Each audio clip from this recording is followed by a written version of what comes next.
Tadi you dah bagi for stage 1 and stage 2 punya Yes. treatment. Now stage 3, stage 4 doktor?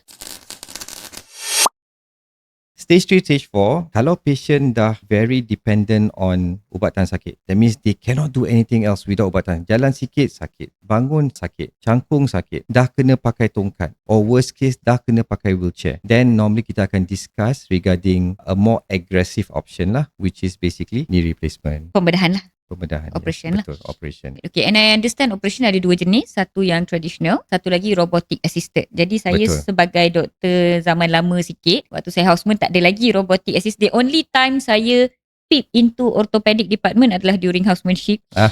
Lepas tu I dah tak ada relationship dah dengan orthopedic, kecuali kalau ada ortho case tu emergency department lah. So sebenarnya sakit lutut yang kita rakyat Malaysia alami, usually Malaysians akan cakap from early 40s dah ada dah, early 50s memang struggle betul-betul. Tapi orang takut nak pergi hospital. Biasanya ikat dengan akar kayu lah, letak minyak gamat dan sebagainya, because Malaysians so takut nak pergi jumpa doktor, takut kena potong, takut kena bedah. Apa nasihat daripada doktor sebagai seorang pakar? Kalau you ada sakit lutut, sama ada bersebab atau tak bersebab. Bersebab meaning that you lepas terjatuh, you tertwist you punya lutut, Right. you pernah accident. Atau tak bersebab, that means you just bangun pagi tiba-tiba sakit lutut because of aging and things like that. Rather than kita tunggu sampai lutut tu jadi semakin teruk, I think it's better to just come and see an orthopedic surgeon, Okay. check properly. Kalau tak ada apa-apa, at least senang hati, you can sleep better at night. Rather than, tak apalah, biar sajalah dulu. And then after that, you are making things worse. Kita tak tahu. Because kalau benda yang kita boleh stop earlier detection, you don't have to go through over punya sedih macam knee replacement, you know. Kita kalau boleh, we don't want lah semua orang yang kalau sakit sikit-sikit tak payahlah buat knee replacement kan. So if you can catch the people early, so they don't have to do knee replacement, they can do other things yang Right. tak so aggressive. Siri Jom dengan tips ini dibawakan khas untuk anda oleh Columbia Asia